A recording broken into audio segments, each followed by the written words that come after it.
Hi ವೀಕ್ಷಕರೇ, ಎಲ್ಲರಿಗೂ ನಮಸ್ಕಾರ. ಗೃಹಲಕ್ಷ್ಮಿ ಯೋಜನೆಯ 12ನೇ ಕಂತಿನ ಹಣ ಕುರಿತು ಸಾಕಷ್ಟು ಫಲಾನುಭವಿಗಳು ಕಮೆಂಟಲ್ಲಿ ಕೇಳ್ತಾ ಇದ್ದೀರಾ, ನಮ್ಮ ಬ್ಯಾಂಕ್ ಖಾತೆಗೆ ಇನ್ನೂ ಕೂಡ ಹಣ ಬಂದಿಲ್ಲ ಅಂತ. ಸರ್ಕಾರದಿಂದ 12ನೇ ಕಂತಿನ ಹಣ ಬಿಡುಗಡೆ ಆಗಿದೆ ಅಂತ ನೀವು ಕೇಳಿದ್ರೆ, ಖಂಡಿತವಾಗಿಯೂ ಸರ್ಕಾರ 12ನೇ ಕಂತಿನ ಹಣನ ಈಗಾಗಲೇ ಬಿಡುಗಡೆ ಮಾಡಿದೆ.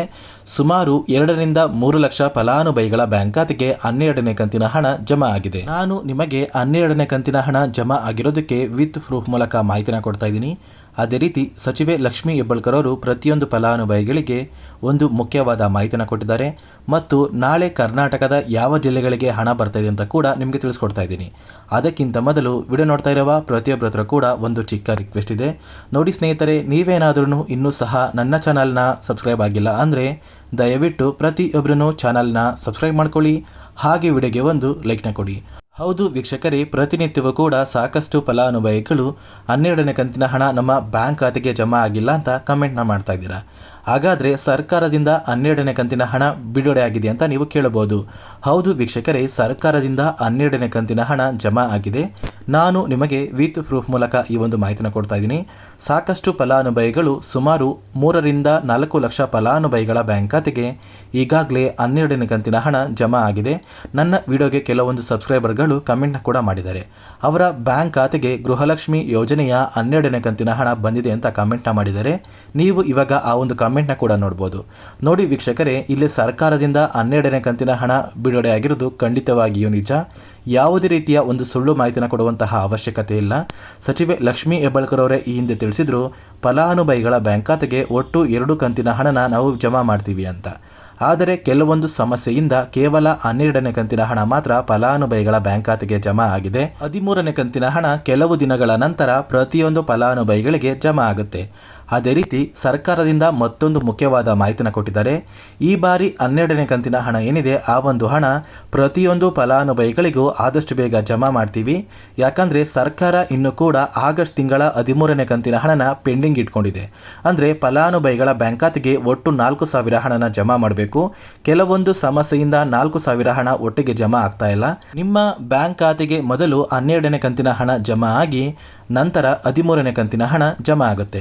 ಮತ್ತೆ ವೀಕ್ಷಕರೇ, ನಾಳೆ ಬುಧವಾರ ಸೆಪ್ಟೆಂಬರ್ 18ರಂದು ಕರ್ನಾಟಕದ ಯಾವ ಜಿಲ್ಲೆಗಳಿಗೆ ಹಣ ಬರ್ತಾ ಇದೆ ಅಂತ ಸರ್ಕಾರ ಕೆಲವೊಂದು ಜಿಲ್ಲೆಗಳ ಪಟ್ಟಿ ಕೂಡ ಬಿಡುಗಡೆ ಮಾಡಿದೆ.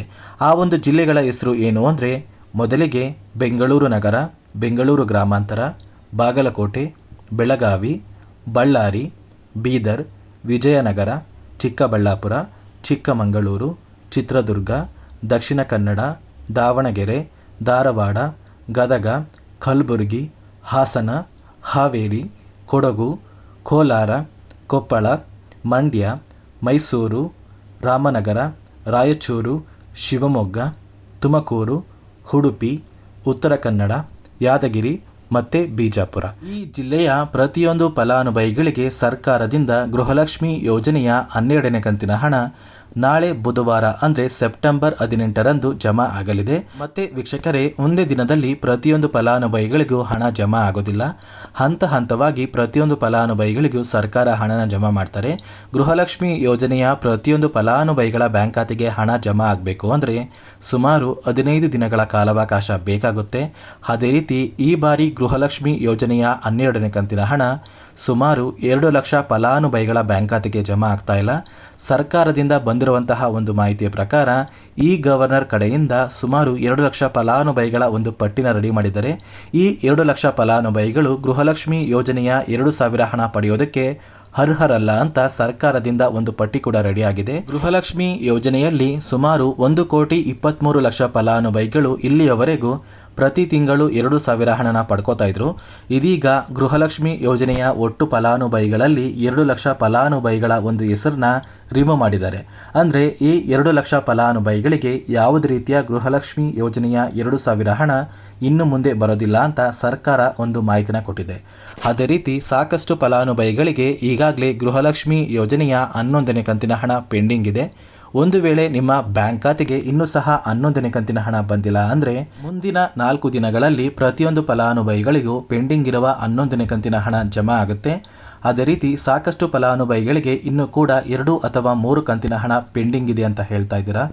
ನೋಡಿ ವೀಕ್ಷಕರೇ, ನೀವು ಹೊಂದಿರುವಂತಹ ಪ್ರತಿಯೊಂದು ದಾಖಲೆಗಳು ಸರಿಯಾಗಿದ್ದರೆ ಖಂಡಿತವಾಗಿಯೂ ನಿಮ್ಮ ಬ್ಯಾಂಕ್ ಖಾತೆಗೆ ಹಣ ಬರುತ್ತೆ. ಒಂದು ವೇಳೆ ನಿಮ್ಮ ಬ್ಯಾಂಕ್ ಖಾತೆಗೆ ಹಣ ಬಂದಿಲ್ಲ ಅಂದರೆ ಆದಷ್ಟು ಬೇಗ ಮಹಿಳಾ ಮತ್ತು ಮಕ್ಕಳ ಅಭಿವೃದ್ಧಿ ಇಲಾಖೆಗೆ ಭೇಟಿ ನೀಡಿ ಯಾವ ಕಾರಣಕ್ಕೆ ನಿಮ್ಮ ಬ್ಯಾಂಕ್ ಖಾತೆಗೆ ಹಣ ಬಂದಿಲ್ಲ ಅಂತ ತಿಳ್ಕೊಳ್ಳಿ ಅಂತ ಹೇಳ್ತಾ, ದಯವಿಟ್ಟು ಪ್ರತಿಯೊಬ್ಬರೂ ನನ್ನ ಚಾನಲ್ನ ಸಬ್ಸ್ಕ್ರೈಬ್ ಮಾಡ್ಕೊಳ್ಳಿ. ಹಾಗೆ ವಿಡಿಯೋಗೆ ಒಂದು ಲೈಕ್ನ ಕೊಟ್ಟು ನಿಮ್ಮ ಸ್ನೇಹಿತರಿಗೆ ಈ ಒಂದು ವಿಡಿಯೋನ ಶೇರ್ ಮಾಡಿ.